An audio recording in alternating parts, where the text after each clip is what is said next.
Muy bien, vamos a empezar a compartir la palabra. Les voy a pedir por favor que me acompañen en sus Biblias en el Evangelio de Juan. Y vamos a leer por favor Juan capítulo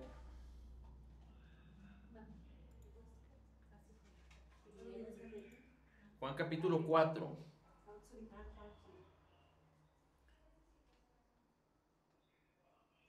Juan capítulo 4. Y vamos a leer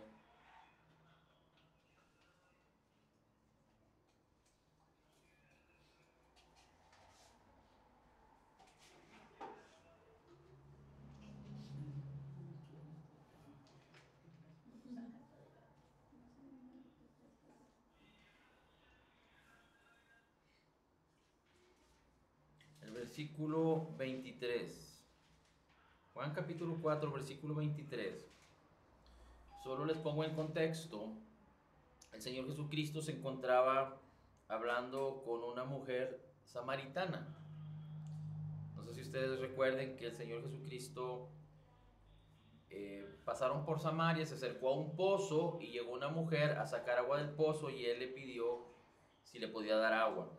Entonces el Señor Jesucristo en el versículo 23 le dice: mas la hora viene y ahora es cuando los verdaderos adoradores adorarán al Padre en espíritu y en verdad, porque también el Padre tales adoradores busca que le adoren. Y después dice el 24, Dios es espíritu, y esta es una clave muy importante. Dice, Dios es espíritu, y los que le adoran en espíritu y en verdad, es necesario que adoren. En espíritu y en verdad es necesario que adoren. Así es que por un lado, el Señor Jesucristo le dice a la mujer que ahora es cuando los verdaderos adoradores adorarán al Padre en espíritu y en verdad. Dice, y el Padre busca tales adoradores que le adoren. Pero en el siguiente versículo dice que Dios es espíritu. Entonces la pregunta es, si el Padre busca adoradores que le adoren en espíritu y en verdad, porque el versículo 24 termina diciendo, en espíritu y en verdad es necesario que adoren los que adoran. Entonces, ¿de cuáles adoradores está hablando el Padre? Si él dice el Señor Jesucristo que Dios es espíritu.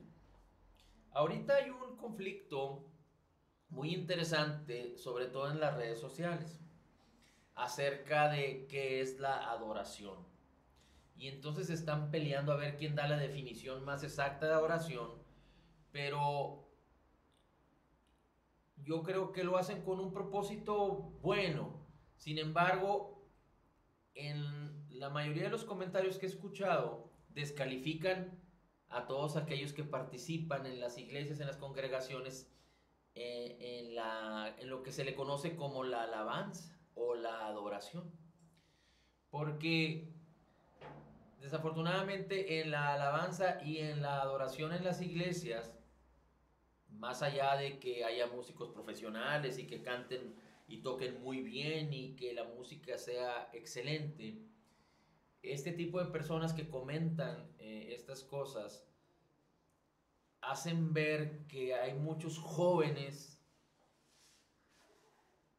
que la Biblia les llama neófitos, es decir, que no conocen la palabra, que no participan de una fe ejercitada y están ahí cantando, adorando y exaltando. Y yo no tengo ningún problema con ello, porque mientras lo hagan de corazón, mientras lo hagan en fe, dice la Biblia que lo que no proviene de fe es pecado. Pero como que quieren darle un realce a la definición y a la hermenéutica y no sé qué tantas cosas. Y de las 3 4 5 definiciones que he visto que han dado, pues todas son elocuentes, todas tienen un sentido, pero la realidad es de que es necesario una revelación más más sencilla. Y la única manera de poder tener esa revelación es que el Espíritu de Dios nos revele lo que es adoración de acuerdo a la palabra. Y si hablamos del Espíritu de Dios, el Espíritu Santo, el Espíritu de Cristo, el Espíritu de justicia, el Espíritu de vida, el Espíritu de verdad, como se puede encontrar en la Biblia, también es espíritu. Es decir, no es físico, es espíritu. Dios se manifestó en carne, en Jesucristo. Pero el Padre es espíritu, el Espíritu Santo es espíritu. Así es que si el Señor Jesucristo está diciendo aquí, mientras Él estaba en carne, recuerde que nunca debemos olvidar que el Señor Jesucristo era 100% hombre, 100% Dios. Si Él está hablando estas palabras, ¿qué es lo que Él mismo está queriendo enseñar? Ahora, no podríamos solo alimentarnos del texto y del contexto de Juan 4 porque necesitamos muchas otras escrituras para poder entender la revelación del Espíritu de Cristo. Pero esto es fundamental para la vida de las personas. Y no me refiero tanto al significado o a la acción de adoración, pero al significado de cómo Dios, siendo espíritu, se puede relacionar con nosotros. Eso es fundamental porque cuando el creyente lo entiende, entonces todo cambia. Todo cambia. Hace quizá unos 11 años empezamos a entender acerca de la abundancia de gracia del Señor Jesucristo y el regalo de su justicia para poder vivir libres de condenación y de culpa. Porque cuando venimos a Cristo, muchos creyentes vienen al Señor habiendo vivido vidas malgastadas, vidas en pecado, etc. Pero una vez que las personas, siendo jóvenes adultas, se convierten a Cristo, les empiezan a poner ciertas ordenanzas y mandamientos, y entonces la vida como cristiano a veces se convierte en una vida más condenatoria que cuando uno vivía sin Cristo. Y entonces así vivimos muchos, en la condenación y en la culpa, en la condenación y en la culpa, en querer hacer lo bueno y portarte bien, y no podías lograrlo, y no podías lograrlo, y no podías lograrlo. Y aunque recibimos la palabra y la palabra nos fue transformando, pero había cosas que no podíamos entender correctamente, y si no entendíamos correctamente no podíamos creer correctamente, por lo tanto no podíamos vivir correctamente. Y delante de nuestros ojos teníamos la palabra y la vida del día a día de las personas, pero teníamos una mentalidad de ley. ¿De qué tengo que hacer para agradar a Dios? ¿Qué tengo que hacer para agradar a Dios? ¿Qué tengo que hacer para agradar a mi líder? ¿Qué tengo que hacer para agradar a mi esposa? ¿Qué tengo que hacer para agradar a mis hijos? ¿Y qué tienen que hacer ellos? ¿Qué tienen que hacer ellos para agradarme a mí? Y era un caos, y era vivir en un conflicto interno y emocional, y muchos creyentes viven así. Pero hasta que no entendemos la abundancia de gracia que todos, T-O-D-O-S, todos nuestros pecados fueron perdonados, y hasta que no entendemos que por causa de que fuimos justificados por la obra del Señor Jesucristo en el Calvario y su resurrección, como dice Romanos 4:25, Él llevó nuestras transgresiones y resucitó para nuestra justificación, y ahora tenemos paz para con Dios porque hemos sido justificados. Entonces Dios nos da el poder para no vivir en condenación y en culpa, porque nos libra del poder del pecado y de la muerte. Pero no solo es suficiente con conocer esto, sino que cuando entendemos que es la palabra que quiere transformarnos.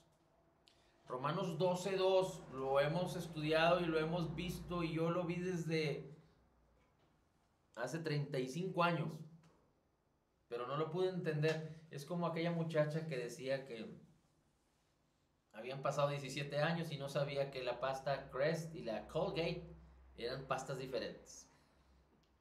Y le decía a la mamá, ¿por qué Colgate? Pues Colgate, pues estás hablando en español. Bueno, era como un chiste, ¿no?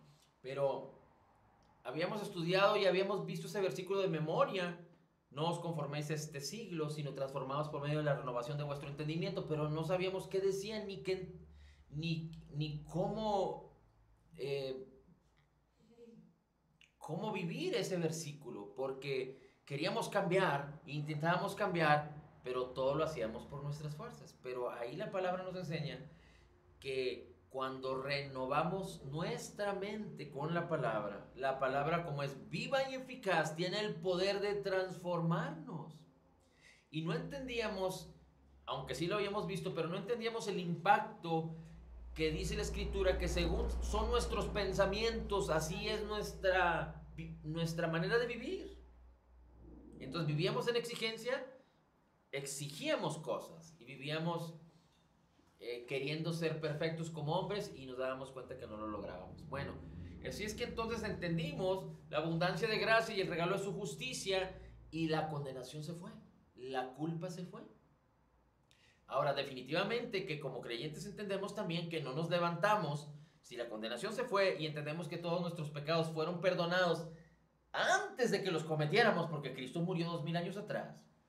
También entendemos que no nos levantamos para pecar o tenemos el propósito de pecar, porque si pecamos, no solo olvidamos que amamos a Dios sobre todas las cosas, con un amor genuino, porque Él ha derramado su amor en nuestros corazones, así es que nosotros le amamos a Él porque Él nos amó primero, y también sabemos que si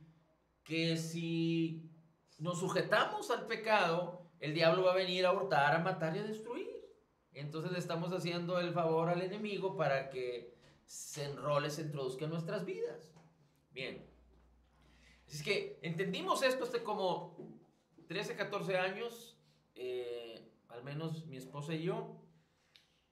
Pero hace como 7 años, nuestra vida dio un vuelco de 180 grados en aquel entonces, en el 2013, 2014. Pero en el 2017 dio un vuelco otra vez, porque entendimos esto que dice Juan capítulo 4, y es que la verdadera adoración tiene que ver con entender, y otra vez no me voy a referir a la adoración en sí, no es el que podamos entender la definición correcta. Yo creo que toda manifestación de cantar y exaltar a Dios y que se le conoce como adorarle, pues si queremos aprender cómo hacerlo, pues vayamos a los salmos. Pero porque el salmista o los salmistas, porque era David y algunos otros, ellos adoraban. Tan es así que los salmos están escritos en la Biblia y la Biblia es la palabra de Dios. Y si nuestras acciones, es decir, cantar, tocar, ministrar, como le queramos decir, proviene de fe, necesitamos hacerlo en la palabra. Y en la palabra tiene que ver con hablar y entender lo que Cristo Jesús hizo por nosotros en el Calvario. No podemos cantar y adorar, así como tampoco podemos orar incorrectamente, pidiéndole a Dios que haga algo que ya nos dio en Cristo. Pidiéndole a Dios que Dios haga algo cuando Cristo ya nos lo dio y Él nos dio la autoridad para hacerlo. Exaltar y adorar la excelencia y la grandeza de Dios, claro que sí. En Hebreos dice la Escritura que la alabanza es como fruto de labios que confiesan el nombre del Señor. Adorar significa postrarse. La definición en el griego es besar la mano de alguien que está en eminencia. Y definitivamente que el Señor Jesucristo es la máxima, es el que es digno de recibir la máxima alabanza y adoración. Pero lo importante aquí es que cuando nosotros entendemos que el ser humano está constituido de 3 partes: espíritu, alma y cuerpo, espíritu, alma y cuerpo, y que si somos creyentes nacidos de nuevo, nuestro espíritu fue recreado. Es en el original, esa es la palabra correcta, recreado, nacido de nuevo. Nuestro viejo espíritu El hombre fue creado espíritu, alma y cuerpo. Y el Espíritu de Dios moraba en el hombre. Cuando el hombre pecó, cuando el hombre comió del fruto del árbol de la ciencia del bien y del mal, Dios le dijo, el día que de ese árbol comieres, ciertamente morirás. Así es que cuando el hombre comió, el Espíritu de Dios se separó del hombre y después, 900 años después, es decir, muerte significa separación. Hubo una muerte espiritual y 900 años después vino la muerte física de Adán porque la muerte no se conocía. No existía la enfermedad empezó a aprender, a desarrollarse.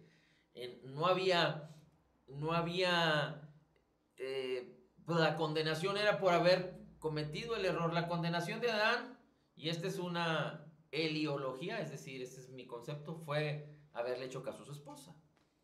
Porque la que fue engañada fue la esposa y él pues comió con conocimiento de causa.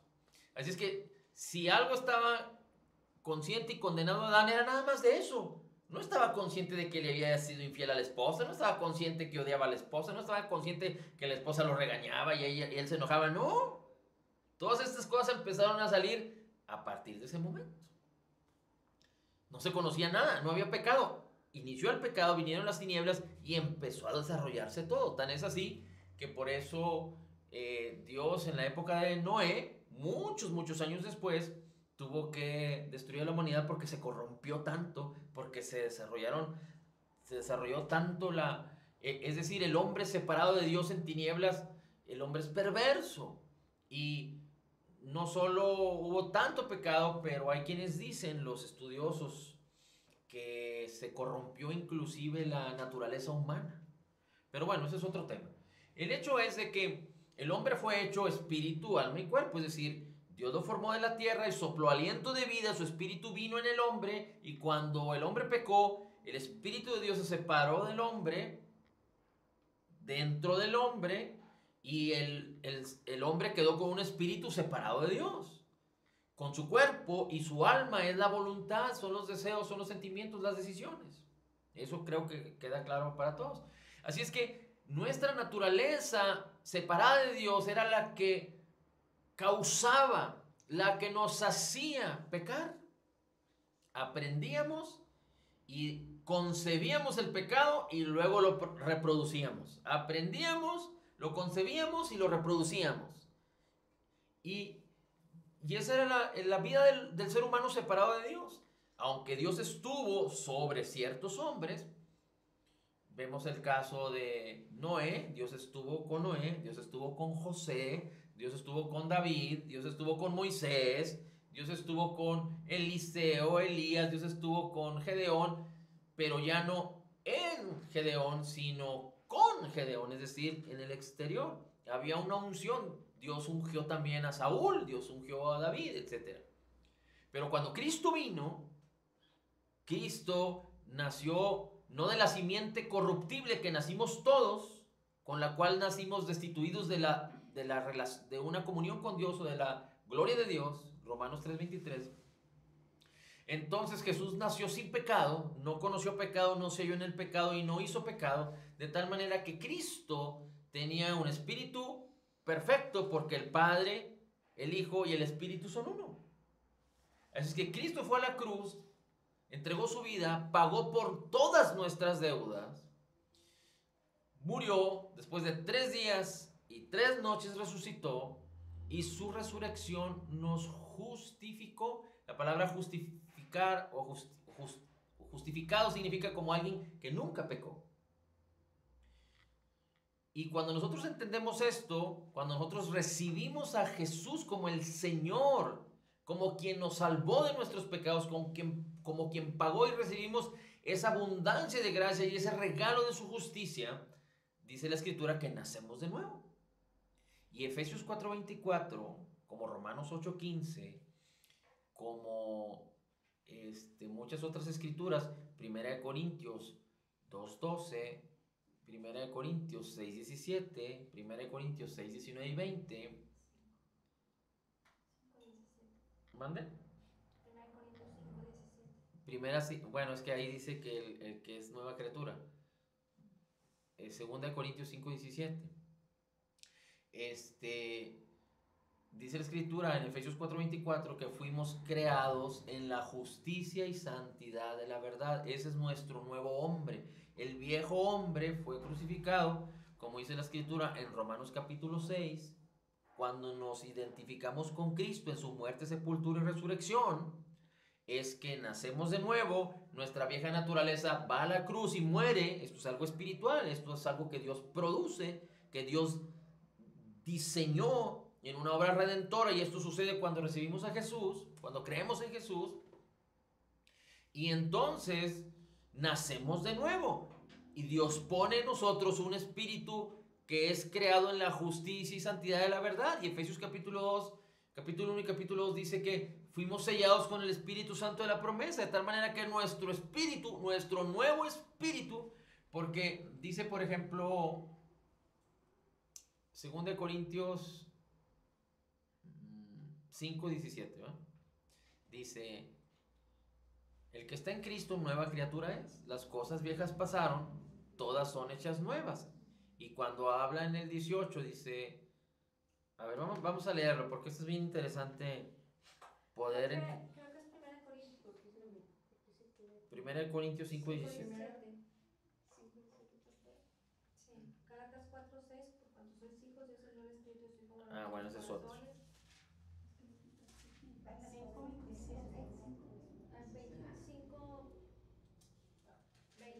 No, el nuevo nacimiento es 2 de Corintios. Ese a mí nadie me va a ganar a decir ese versículo. ¿Estás seguro? Claro. Me equivoqué. 5:17. Así. 2 Corintios 5:17. Nadie me va a engañar. Ni me va. Le estoy hablando a la cámara. Dice, pero para eso, gloria a Dios que tenemos la escritura, tenemos la Biblia. Amén. Dice, de modo que si alguno está en Cristo, nueva criatura es, las cosas viejas pasaron, he aquí todas son hechas nuevas. Y todo esto, las cosas nuevas, dice, provienen de Dios, pero Dios es espíritu. Entonces, ¿a qué cosas se refiere? ¿Cuáles son las cosas viejas que pasaron? ¿Y cuáles son las nuevas? Entonces, a mí me gusta cómo alguien utilizó una vez un ejemplo para explicar esto. Y decía, bueno, es que si yo soy, y lo decía en manera negativa para que lo pudiéramos entender. Si yo soy, y lo voy a hablar en mi persona, si yo soy tonto en la escuela y vengo a Cristo y nazco de nuevo, sigo siendo tonto. ¿Sí? O sea, no porque nazco de nuevo y ahora soy 10 en matemáticas y 10 en español y no. Si sacaba 5, sigo sacando 5. Y si yo estoy flaco o mediano, fuerte o débil o con sobrepeso y nazco de nuevo, pues sigo estando igual. ¿Sí queda claro? Así es que el nuevo nacimiento no es en el cuerpo y no es en la mente ni en el alma. ¿Sí? Sino es en la parte esencial del ser humano, que es en el espíritu, el ser espiritual. Y después, cuando dice que Dios, todas las cosas viejas, habla del espíritu separado de Dios, de todas las consecuencias o de todas las deudas que nuestro espíritu separado de Dios tenía, las cuales fueron pagadas por Cristo. Es decir, nuestra alma y nuestro cuerpo simplemente eran una representación de lo que nosotros éramos. No éramos pecadores porque hacíamos pecado. Al contrario, éramos pecado en nuestro espíritu y por eso cometíamos pecados. Nuestra alma no tenía otra fuente de influencia que nuestro espíritu separado de Dios. Así es que de la misma manera no podemos ser justificados por lo que hagamos, sino somos justificados por creer en Jesús y que deposita un espíritu nuevo y creado en la justicia y santidad de la verdad, de tal manera que así como siendo pecadores, haciendo cosas buenas, seguíamos siendo pecadores, de la misma manera ahora siendo justos por la fe de Jesús, si nos equivocamos, no dejamos de ser justos, porque nuestro nuevo espíritu está sellado con el Espíritu Santo, de acuerdo a Efesios. capítulo 1 y capítulo 2. De tal manera que nuestro espíritu no peca, nuestro espíritu es perfecto, nuestro espíritu es uno con el espíritu de Cristo, sin la exclusión el uno del otro, hay una unidad perfecta en nuestro espíritu, de tal manera que 1 Corintios 6:17 dice que el que se une con el Señor, un espíritu es con él. Y dice 1 Juan 4:17, como Jesús es, así somos nosotros en este mundo. No está hablando de nuestra mente, no está hablando de nuestra carne, está hablando de nuestro espíritu. Y 1 Corintios 2, por ahí, antes del 12 o después del 12, no recuerdo, creo que después del 12, dice que nosotros tenemos la mente de Cristo. No la tenemos aquí, la tenemos en nuestro espíritu. Y el propósito de Dios es que renovemos nuestra mente que está acá con la palabra, con la palabra, con la palabra. Así es que el creyente necesita dejar, y déjenme les digo algo y espero que no malinterpreten. Bueno, antes de decir esto, así es que si hay alguien que adora en espíritu y en verdad, es nuestro espíritu. Nuestro espíritu creado en la justicia y santidad de la verdad, nuestro nuevo espíritu, porque si somos creyentes nacidos de nuevo, Él es el que adora en espíritu y en verdad, porque es espíritu. Pero ese espíritu es parte de mi vida, es parte de mí. Y cuando ese espíritu manifiesta lo que es en mi mente, en mis costumbres, en mis deseos, en mis convicciones, en mis anhelos, en mis sueños, en mi sentir y en mi cuerpo, entonces puedo con mi alma y con mi cuerpo adorar al Señor. ¿Lo voy a hacer de manera perfecta? No, porque si mi cuerpo y mi alma no han sido redimidas aún, lo único que puedo hacer es aspirar a que la palabra me esté renovando y me esté limpiando porque sigo teniendo contacto con el mundo. No estoy diciendo que me estoy conformando al mundo, pero sigo teniendo contacto con el mundo o con la carne, con las cosas de la carne. Pero cuando el Señor Jesucristo venga por su iglesia, entonces tendremos un espíritu que ya es perfecto, junto con un alma y con un cuerpo que serán perfectos, redimidos 100%. Bien, déjenme les comento algo y espero que no lo malinterpreten, pero los creyentes necesitamos dejar de ser hipócritas. Sí saben el significado de la hipocresía. La hipocresía, no me acuerdo, alguien una vez hizo una definición muy interesante, pero por ejemplo, todas las personas que hacen teatro, la palabra hipocresía define a los que hacen teatro. ¿Por qué? Porque los que hacen teatro actúan, pero ellos realmente son otras personas. La actuación, ellos la inventan, la aprenden para una obra de teatro. Entonces, las personas que actúan son completamente diferentes a las personas a los mismos actores en su propia vida. Son totalmente diferentes. Sí estamos de acuerdo en eso, ¿verdad? Y normalmente la gente que ve a los actores, la impresión que tiene de ellos es lo que ven en su actuación. Y por eso muchos desconocen que los actores, los cantantes y muchos que están en la fama, muchos sufren soledad, depresiones, y los fans o las personas que ven sus actuaciones, sus películas, sus conciertos, etcétera, creen que todo está bien padre y que son las personas más felices del mundo, y no es así. Entonces la palabra hipocresía define a un actor comparado con su vida real. Así es que los cristianos tenemos que aprender a dejar de ser hipócritas, porque en nuestro nuevo yo, que es espiritual, en nuestro nuevo ser, que es espiritual, que es la esencia de lo que somos, no hay enfermedad, no hay depresión, no hay escasez ni pobreza, no hay culpa, no hay error, no hay falta de perdón, no hay falta de amor, no hay soledad, sino que es uno con Cristo. De hecho, dice la Escritura que hay amor, gozo, paz, paciencia, benignidad, bondad, fe, mansedumbre, templanza, listas para manifestarse. Pero entonces el creyente cuando está viviendo lejos de estas cosas, es como si inconscientemente está siendo hipócrita, porque su esencia es otra y está viviendo o manifestando otras cosas.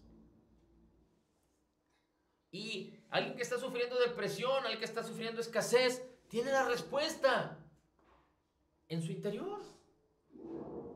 Y dice, con eso terminamos, dice Juan 6:3. Juan capítulo 6, versículo 63. Que la carne para nada aprovecha, dice la escritura, pero las palabras que yo os he hablado son espíritu y son vida. El espíritu es el que da vida, la carne para nada aprovecha. Esto es muy importante porque andar en la carne es manifestar hipócritamente lo que no somos. Y no me estoy hablando de que el que se va a echar unas copas y que se va a hacer cosas malas. No, estoy hablando de que Cristo nos redimió de la maldición, y aquel que viva en condenación y culpa, y como que la maldición le está siguiendo, pues entonces no está entendiendo lo que hay en su espíritu, por lo tanto está en su carne. No hay otra manera. Y si la Biblia dice que el Señor Jesucristo dice que las palabras que yo os he hablado son espíritu y son vida, y si la Escritura dice en Hebreos que la palabra de Dios es viva y eficaz, entonces nosotros ¿cómo podemos dejar la carne para andar en el espíritu? El espíritu es el que da vida, la carne para nada aprovecha. El espíritu es el que da vida, la carne para nada aprovecha. Es como dice la escritura también en 1 Corintios 13. Yo puedo tener toda la fe, ayudar a todo el mundo, puedo decir profecías, puedo hacer tantas cosas, pero si no tengo amor, si el ejercicio del amor no se manifiesta en mi vida, si no entiendo cómo Dios me ama, entonces de nada me sirve lo que haga, no tengo fruto, nada me aprovecha. Aquí dice, el espíritu es el que da vida, la carne para nada aprovecha. Las palabras que yo os he hablado son espíritu y son vida. Así es que si queremos dejar las cosas que nos molestan, que nos detienen, que nos lastiman, que nos tienen viviendo como si no fuéramos creyentes nacidos de nuevo, entonces necesitamos que la palabra vivifique nuestras vidas para dejar de conformarnos. Algún cristiano nacido nuevo que está sufriendo enfermedad, desafortunadamente en su mente se ha conformado y en su corazón se ha conformado a la enfermedad. Cuando la Biblia dice, no te conformes a este mundo, a este siglo, a las cosas que se viven en la carne, lo estoy parafraseando, sino transfórmate, permite que la palabra te transforme cuando tú renuevas tu mente. Yo escuché una vez que he conocido algunos cristianos que desafortunadamente sufren algún problema de cáncer y se prestan o se llevan tratamientos de esos de quimioterapia o de radioterapia, etcétera. Y he conocido algunos que han muerto por causa de esos tratamientos, porque esos tratamientos más que a salvar, matan. Y también conozco a otros cristianos que se han sometido a esos tratamientos y que están vivos, pero siempre están con la cosita de que si tienen que revisarse que es tanto tiempo a ver si el cáncer no regresó, etcétera. Y yo también he escuchado cristianos decir que se van a someter a un tratamiento, que son tratamientos muy fuertes, que es como les digo, que prácticamente matan las células del cáncer, pero también matan las células buenas. Y dicen acerca de tener fe, de ser sanados a través del tratamiento. Entonces yo me pregunto, ¿qué es más fácil? ¿Tener fe para ser sanado O tener fe para que a través del tratamiento que mata pueda obtener sanidad. Pues yo creo que es más fácil ser sanado por lo que Cristo hizo por mí en el Calvario, por sus heridas, que someterme a un tratamiento y creer que voy a tener fe para que el tratamiento me sane cuando el tratamiento me está matando. Pero bueno, esto es un poquito, es nada más como un comentario. El tema es que no lo decimos para que nadie se sienta mal, sino para que nos examinemos a nosotros mismos. Cuando la Biblia habla de que nos examinemos, no dice que nos examinemos a ver cuántos pecados hay. No, no, no, no. Que nos examinemos para permitir que la palabra nos vivifique. Que nos examinemos para decir, oye, en esta área, sí ando en la carne. No para condenación, sino para agarrar la palabra y dejar de que esas cosas me dañen. Cuando la Biblia habla acerca de imaginación, ya con eso termino porque dije que iba a terminar pero no lo he hecho, pero cuando habla de imaginación en la Escritura, en el Antiguo y en el Nuevo Testamento, en la mayoría de las porciones de la Escritura habla de manera negativa. Por ejemplo, cuando hicieron la Torre de Babel, ellos imaginaron en sus mentes y en sus corazones, concibieron el hacer eso y dice la Escritura que no iban a desistir de ello. Y siempre habla de cuestiones negativas, solo habla en el Antiguo Testamento de una positiva, cuando David les dijo a todos que reunieran ofrendas y oro y piedras preciosas para hacer el templo, y David le pide al Señor que ponga en el corazón y en la memoria del pueblo de Israel imaginaciones de la honra y la gloria que Dios merece. Pero en Corintios dice la Escritura, el apóstol Pablo dice que nuestras armas no son carnales, sino poderosas en Dios para la destrucción de fortalezas, para la destrucción de cosas que imaginamos y causan un problema negativo. Cuando alguien viene y te dice, cuando el doctor viene y le dice, es que usted tiene 6 meses de vida porque tiene esta enfermedad, ¿qué sucede? Luego te imaginas. ¡Shum! Tu imaginación trabaja al 1000 por 1 y desarrollas toda una serie de conceptos y los concibes.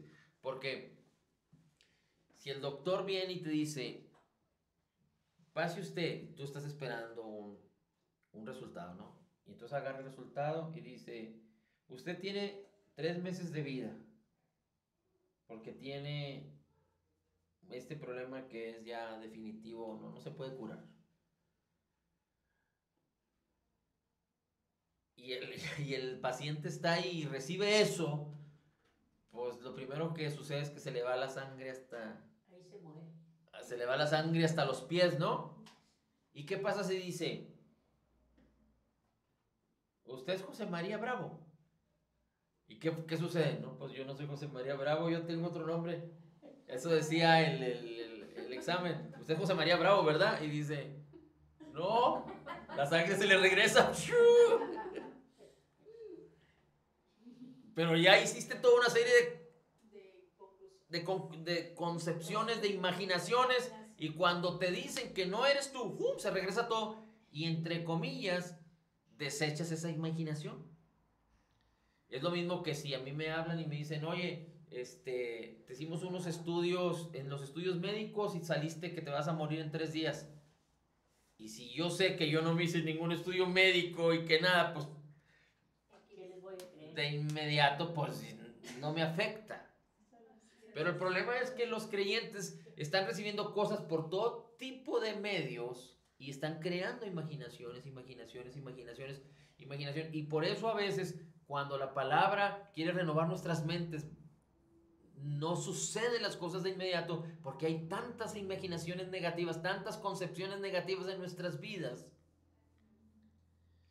que necesitamos dejar de alimentarnos de eso y aprender a cerrar nuestros oídos a ese tipo de situaciones y a entender lo que somos. Porque muchas veces, por ejemplo, se canta, regresando al tema de adoración, soy un hijo, ¿soy un qué? Soy un hijo de Dios. Hay una canción creo que va así, soy hijo de Dios. ¿Cómo? ¿Sí, verdad, miren? soy un hijo de Dios, soy un hijo de Dios. Bueno, ok, soy un hijo de Dios, qué bueno que cantes eso, pero soy un hijo de Dios significa que tienes ciertas virtudes que están descritas en la abundancia de gracia, de acuerdo a lo que la palabra de Dios dice, para participar de la naturaleza divina.